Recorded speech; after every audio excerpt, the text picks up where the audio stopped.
Welcome back, artists.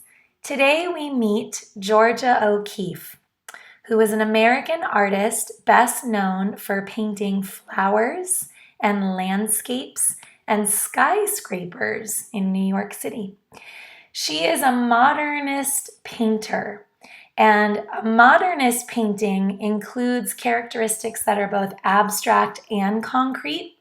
We know concrete objects are recognizable, like flowers and rocks and shells and animal bones, whereas abstract comes from the imagination. So abstract features are not things that we can see in the real world around us, they're things we make up. Before we take a look at some of O'Keeffe's most famous flower paintings, I wanted you to hear one of her most famous quotes. She said, "I've been absolutely terrified every moment of my life, and I've never let it keep me from doing a single thing that I wanted to do." So I want you to keep that brave and courageous quote in mind as we start this art project painting a Georgia O'Keeffe inspired flower. But first, we're going to have a look at some of her flower paintings and notice the style, use of color, and how up close and personal she gets to the flowers.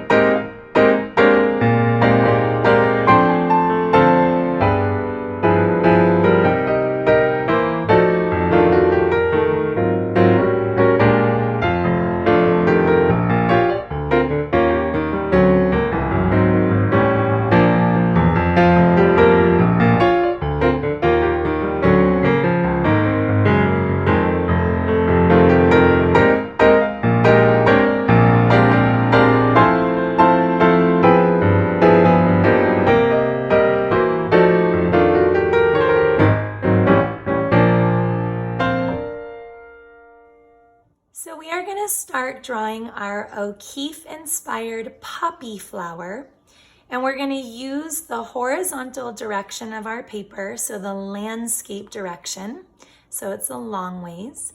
And we're going to use a pencil. You need your eraser and your thick watercolor paper or masterpiece paper, because we are going to be watercolor painting next week to finish our lesson.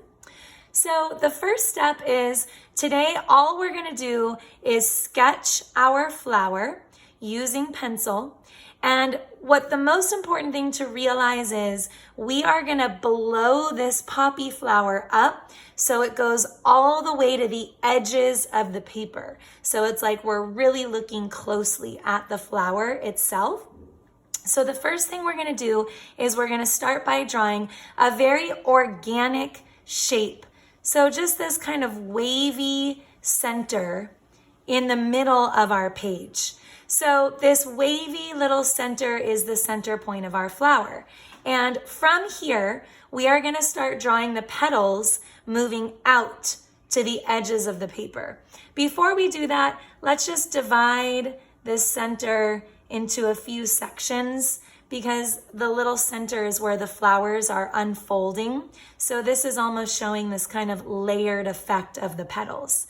So just drawing 3 sections, 3 lines connected there in the middle. And then from here, we're gonna draw our wavy lines up, just one up, a wavy line down. So we're moving in the vertical direction first, up and down. And you'll notice that my center of my flower is not exactly centered. So it's not perfect. It's actually a little bit more closer to the top edge of my paper.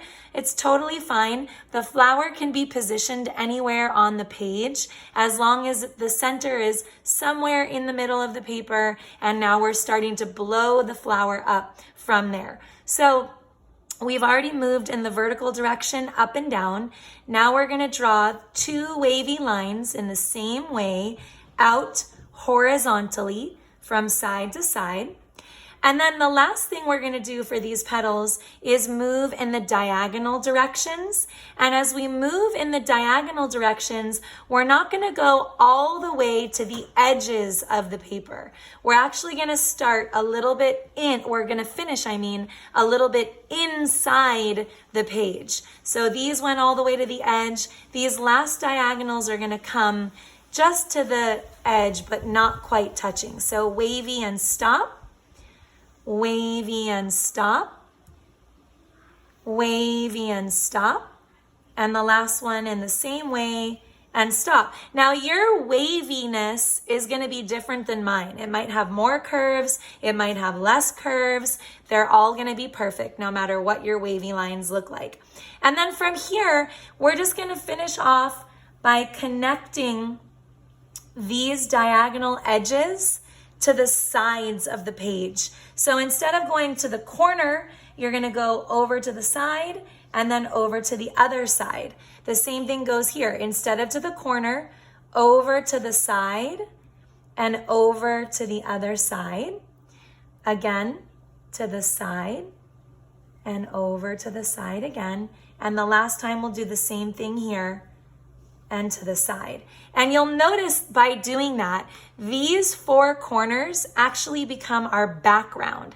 So this is the edge of the flower coming off the page. And when we color in the background, that will be like our little corners of the border kind of hugging the flower. So it'll really make the flower pop.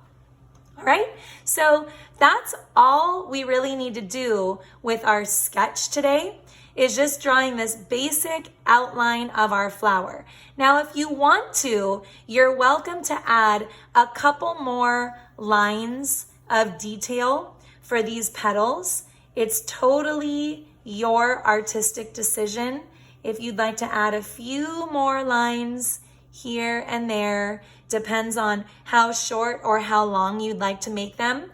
These extra lines just add maybe a little bit more of that three-dimensional quality where the flower looks like it's lifting off the page. So you didn't have to add that if you didn't want to. And here we're gonna stop. So this is our simple sketch of our flower. It's very up close and personal in the same style as O'Keeffe. And next week, so you'll have to keep this safe, for next week, you're gonna need to collect a few more supplies that we'll use to color in this flower, and I can't wait to see your finished masterpiece. So if you have any questions, as always, please email me. Otherwise, I can't wait to see how these turn out. Hope you have fun doing it, and see you next week.